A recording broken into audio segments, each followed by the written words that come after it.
Quando o diretor da residência abriu a porta do quarto compartilhado, Alexandre estava beijando apaixonadamente Rafael na cama. No dia seguinte, o estudante foi oficialmente expulso do alojamento universitário em Lisboa, forçando-o a enfrentar uma realidade que mudaria sua vida para sempre. O sol de outubro entrava pelas janelas altas do edifício antigo da Universidade de Lisboa, mas para Alexandre, tudo parecia escuro. Ele tinha 21 anos, cursava literatura e sempre sonhara com a liberdade que a capital oferecia longe da pequena cidade de Coimbra onde crescera. Agora, com a mala na mão e o coração acelerado, descia as escadas de mármore sob o olhar de reprovação dos colegas que fingiam não notar. O diretor, um homem de meia-idade com bigode grisalho, tinha sido claro: regras são regras. Morar com o namorado aqui é contra o regulamento. Saia até o fim do dia. Rafael esperava do lado de fora, encostado no muro de azulejos azuis, os cabelos castanhos bagunçados pelo vento do Tejo. Vamos encontrar um lugar juntos, disse ele, apertando a mão de Alexandre com firmeza. Mas Alexandre sentia o peso da decisão. Seus pais ainda não sabiam. Como explicar que o filho exemplar, bolsista, agora dormia com outro homem e por isso perdia o teto? Eles moravam em uma casa modesta em Coimbra, o pai gerente de uma loja de vinhos, a mãe professora de escola primária. Conservadores, mas amorosos. Alexandre imaginava o silêncio que viria depois do telefonema. Caminharam até o apartamento pequeno que Rafael alugara temporariamente no bairro de Alfama, escadas íngremes e cheiro de bacalhau frito nas ruas estreitas. Lá dentro, as paredes descascadas e o sofá velho pareciam um refúgio e uma prisão ao mesmo tempo. Alexandre sentou-se no chão, abraçando os joelhos. Eu estraguei tudo, murmurou. Rafael ajoelhou-se ao lado dele. Não. Nós escolhemos amar. Isso não é erro. Mas o medo crescia. No dia seguinte, na faculdade, os rumores já circulavam. Um amigo de turma, Miguel, aproximou-se no corredor com olhar curioso. É verdade que te expulsaram por causa de um rapaz?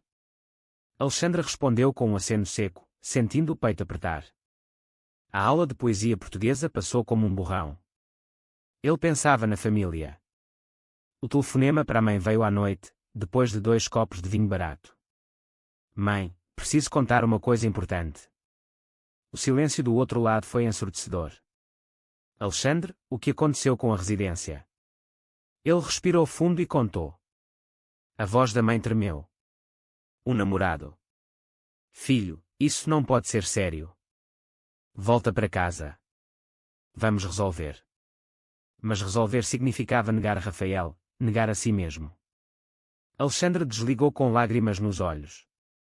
Rafael abraçou-o por trás, sem dizer nada, apenas oferecendo calor naquela noite. Deitados no colchão fino, Alexandre sentiu pela primeira vez o conflito interno que o acompanharia meses a fio. O amor era real, mas o preço parecia alto demais.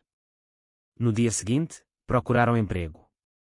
Alexandre conseguiu um turno em uma livraria no Chiado. Rafael continuou como barista em um café perto da Praça do Comércio. A rotina nova começava, mas a pressão familiar não parava. O pai enviou mensagem curta: não é assim que te criamos.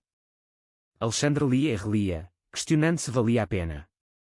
Os dias passavam entre aulas, trabalho e noites de conversas profundas com Rafael sobre o futuro. Quero ser livre, dizia Alexandre. Mas liberdade custava solidão.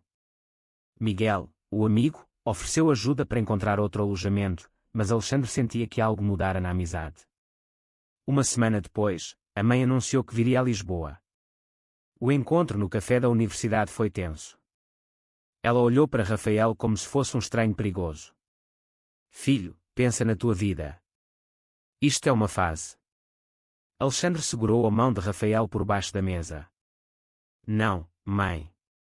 É quem eu sou. Ela chorou baixinho, e Alexandre sentiu o coração rachar. Ao voltar para o apartamento, ele questionou tudo outra vez. Seria egoísmo continuar? A primeira briga veio quando Rafael sugeriu que talvez devessem morar separados por um tempo para acalmar os pais.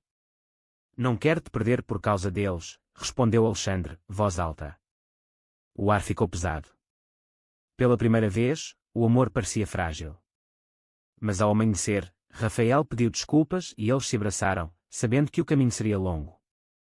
Alexandre começou a escrever um diário, anotando cada emoção, cada dúvida. A identidade que ele tanto escondera agora estava exposta ao mundo, e o medo misturava-se com uma estranha força nova. O mês terminou com a conta do aluguel atrasada e uma carta da universidade alertando sobre a bolsa. Tudo desabava, mas Alexandre, pela primeira vez, sentiu que estava crescendo. A carta da universidade chegou numa manhã chuvosa de novembro. Alexandre leu 2 vezes, revisão da bolsa devido à mudança de residência.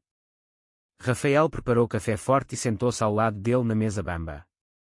Vamos lutar juntos, disse, mas Alexandre via nos olhos dele o mesmo cansaço. Na livraria, o patrão notou o ar distraído e ofereceu mais horas, mas o salário mal cobria o básico. Miguel ligou à tarde, convidando para uma festa de turma. Vem, distraí-te. Alexandre hesitou, mas Rafael incentivou. Vai. Eu fico estudando. Na festa, no apartamento de um colega em Santos, a música alta e as risadas faziam Alexandre esquecer por momentos. Miguel puxou-o para o terraço. Sabes, eu sempre suspeitei. Mas o teu namorado parece bom rapaz. Alexandre sorriu, aliviado com o apoio. Mas no dia seguinte, a mãe telefonou outra vez. Teu pai não dorme. Ele diz que isto vai destruir a família. Alexandre sentiu a culpa subir como baile. Na universidade, as aulas de literatura portuguesa ganharam novo significado, os poetas falavam de amor proibido, de sacrifício. Ele lia Camões e pensava em si. Rafael, por sua vez, enfrentava os próprios demónios. Os pais dele, mais liberais, moravam em Porto e aceitavam o relacionamento, mas mesmo assim cobravam, não percam os estudos. Uma viagem rápida a Porto no fim de semana trouxe alívio temporário. A mãe de Rafael preparou bacalhau e abraçou Alexandre como filho. Aqui vocês são bem-vindos sempre. De volta a Lisboa, a realidade bateu mais forte. Miguel apareceu no café onde Rafael trabalhava, sem querer, deixou escapar que contara a história a outros colegas. Foi sem malícia. Mas o rumor espalhou-se. Alexandre recebeu olhares estranhos nas aulas. Uma professora, conhecida por ser aberta, chamou-o depois da aula. Se precisares de apoio, há um grupo LGBT na faculdade. Alexandre anotou o contacto, mas guardou o papel no bolso como se queimasse. A crise interna crescia. À noite, sozinho enquanto Rafael dormia, ele questionava, sou mesmo gay ou só confuso? O espelho devolvia um jovem bonito, olhos castanhos profundos, mas o peito apertado. O primeiro mal-entendido veio quando Rafael chegou tarde de um turno extra. Alexandre, cansado e inseguro, acusou, estás a afastar-te. Rafael negou, mas as palavras ficaram no ar. No dia seguinte, eles caminharam pela Avenida da Liberdade em silêncio, as luzes de Natal começando a acender. Alexandre parou diante de uma montra. Quero ser feliz sem magoar ninguém. Rafael apertou-lhe a mão. Então escolhe ser feliz. A mãe veio outra vez a Lisboa, desta vez com o pai. O encontro no restaurante perto do Rossio foi um campo de batalha silencioso. O pai, homem de poucas palavras, disse apenas, volta para casa. Arranjamos um quarto para ti sozinho. Alexandre recusou. Eu amo o Rafael. O pai levantou-se e saiu. A mãe ficou, lágrimas nos olhos. Filho, isto é egoísmo. Alexandre sentiu o chão tremer. Ao voltar para casa, ele chorou nos braços de Rafael pela primeira vez sem vergonha. O diário ganhou páginas novas. Hoje percebi que o amor exige escolha diária. Miguel, arrependido, ofereceu-se para ajudar com a bolsa. Falei com o diretor do departamento. Mas a ajuda veio com um preço, mais rumores. Alexandre começou a frequentar o grupo LGBT às escondidas. Lá encontrou histórias parecidas, jovens de cidades pequenas lutando contra famílias tradicionais. Uma rapariga chamada Sofia tornou-se amiga. O preconceito existe mesmo em Lisboa. As conversas abriram-lhe os olhos. No final do mês, a bolsa foi mantida por pouco. Mas a tensão familiar não diminuía. O pai enviou uma mensagem curta, pensa bem, ou perdes tudo. Alexandre leu e guardou o telemóvel. Pela primeira vez, sentiu raiva misturada com amor. O crescimento começava devagar, como o rio Tejo correndo sob as pontes. Dezembro trouxe frio e luzes por toda Lisboa. Alexandre trabalhava mais horas na livraria, as mãos geladas ao empacotar livros. Rafael terminou os exames com notas altas e celebraram com um jantar simples em casa, arroz de pato e vinho verde. Mas a paz durou pouco. Uma chamada perdida do pai de Alexandre mudou tudo. Vem a Coimbra no Natal. Sozinho. Alexandre discutiu com Rafael. Eles querem testar-me. Rafael compreendeu, mas o olhar magoado ficou. Na viagem de comboio, Alexandre via a paisagem mudar, campos verdes, casas brancas. Em Coimbra, a mãe abraçou com força. O pai ficou distante, servindo vinho do Porto em silêncio. O jantar de Natal foi tenso. Tios e primos faziam perguntas indiretas. Ainda não tens namorada? Alexandre sentiu o peito apertar. Depois da ceia, o pai levou-o ao escritório. Isto do rapaz é passageiro. Volta e esquece. Alexandre respondeu com voz firme, não é passageiro. É a minha vida.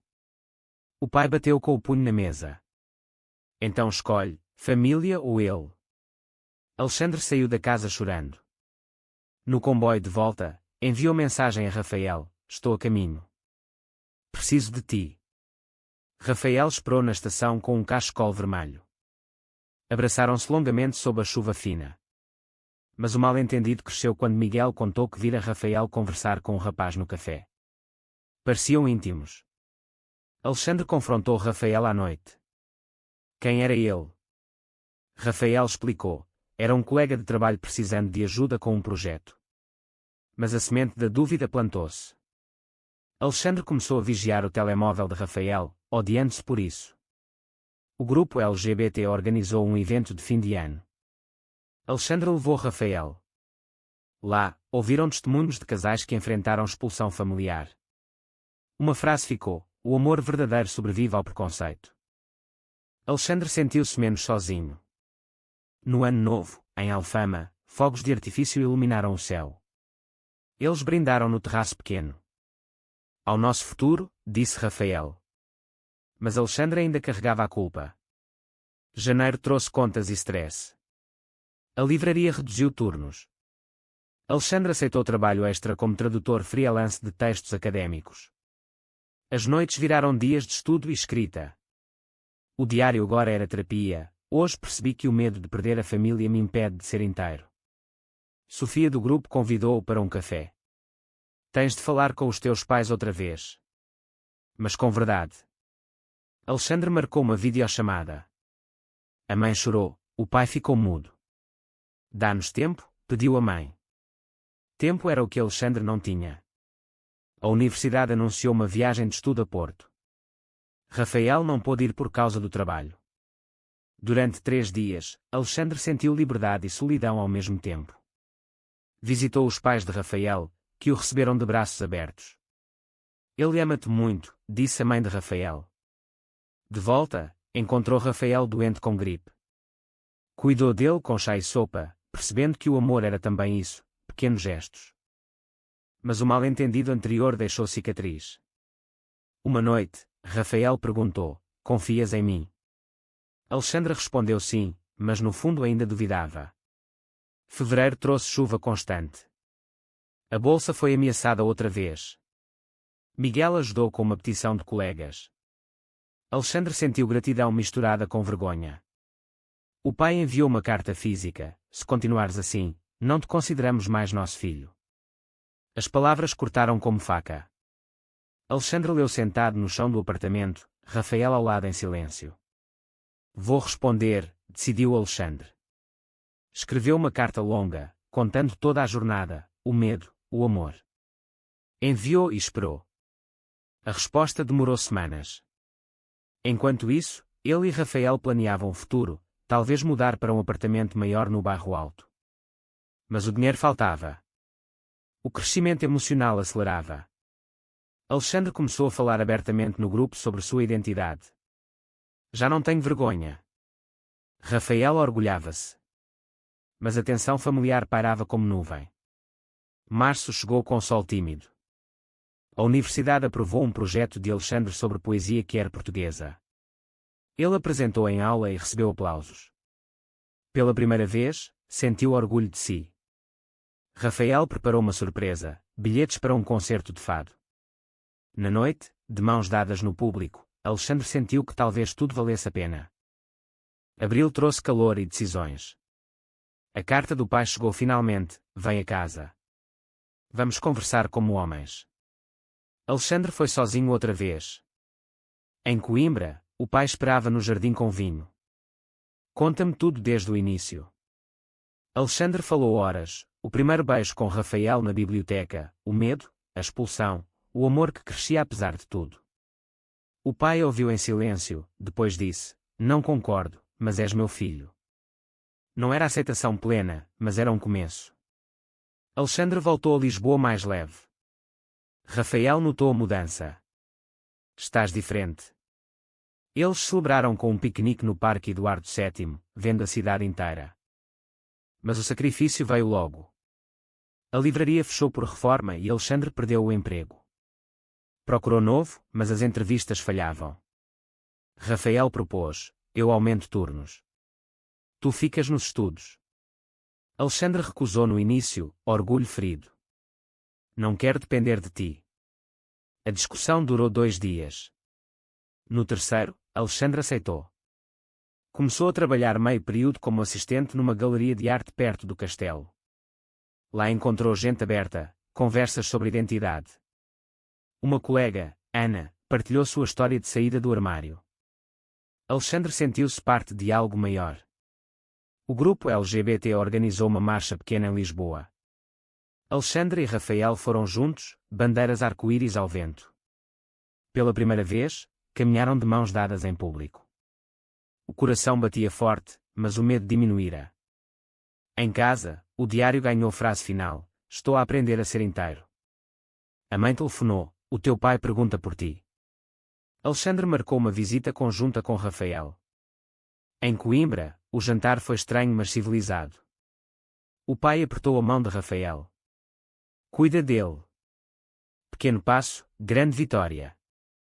Maio trouxe exames finais. Alexandre estudava até tarde, Rafael fazia massagens nos ombros cansados. Uma noite, Rafael disse: quero casar contigo um dia.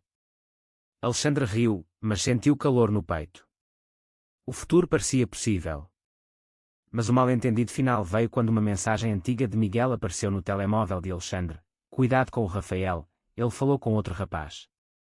Era velho, mas reacendeu dúvida. Alexandre confrontou outra vez. Rafael explicou pacientemente: era um amigo de infância. Confia ou perdemos tudo. Alexandre pediu desculpas e chorou. O crescimento era doloroso. Junho chegou com formatura próxima. Alexandre recebeu oferta de estágio em editora. Aceitou, mas significava menos tempo com Rafael. Eles ajustaram rotinas. Uma viagem a Sintra no fim de semana trouxe romance, castelo, jardins, beijos roubados. Isto é para sempre, sussurrou Rafael. De volta, a mãe de Alexandre visitou Lisboa. Abraçou Rafael. Obrigada por amares o meu filho. Lágrimas rolaram. Alexandre sentiu a família voltar aos poucos. Mas o pai ainda resistia. Dá-lhe tempo, disse a mãe. O estágio começou bem. Alexandre editava textos sobre direitos humanos. Lia e pensava na própria luta. O diário agora era livro quase completo. Rafael terminou o curso e encontrou emprego fixo como designer gráfico. Eles mudaram para apartamento maior no Príncipe Real, bairro mais inclusivo. As paredes foram pintadas de branco, quadros novos pendurados. Uma noite, Alexandre propôs: vamos fazer uma festa de inauguração com amigos e família. Rafael concordou. Os preparativos trouxeram alegria. Mas no fundo, Alexandre sabia que a decisão final aproximava-se.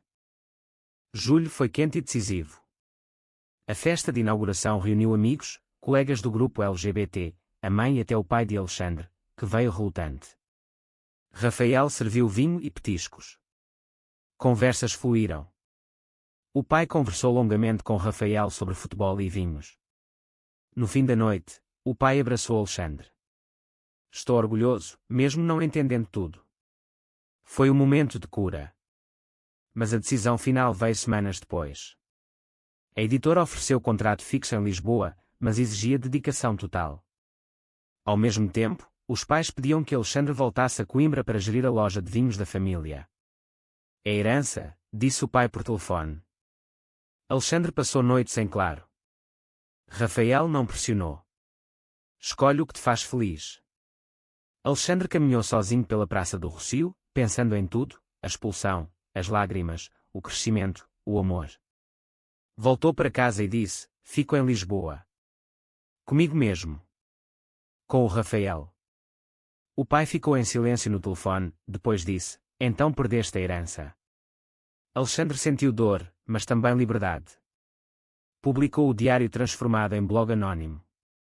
O texto viralizou na comunidade LGBT portuguesa. Mensagens de apoio chegaram. Rafael leu e chorou. Orgulho de ti. Eles decidiram casar civilmente no ano seguinte. A mãe veio sozinha a Lisboa para celebrar. O teu pai vai aceitar com tempo. Alexandre abraçou-a. O verão terminou com viagem a Porto para visitar a família de Rafael. No comboio, de mãos dadas, Alexandre olhou pela janela e sentiu paz. A jornada emocional completara-se, de estudante expulso ao homem inteiro. Mas o preço fora alto. No apartamento novo, à noite, ele escreveu a última página: escolhi o amor e a verdade. O pai enviou mensagem meses depois: venham a Coimbra no Natal. Era reconciliação lenta. Alexandre e Rafael aceitaram. A vida continuou, cheia de desafios pequenos e grandes vitórias. O crescimento não parava. Alexandre agora ajudava outros jovens no grupo LGBT, partilhando sua história. Rafael brilhava no novo emprego. Juntos, construíam futuro. A sociedade portuguesa mudava devagar, mas eles eram prova viva de que o amor vence. No fim de um dia comum, sentados no sofá vendo o Tejo pela janela, Alexandre perguntou a Rafael: valeu a pena? Rafael sorriu. Sempre. Você acha que a decisão final de Alexandre de escolher Lisboa e o amor em vez da herança familiar foi certa ou errada? Deixe a sua opinião nos comentários.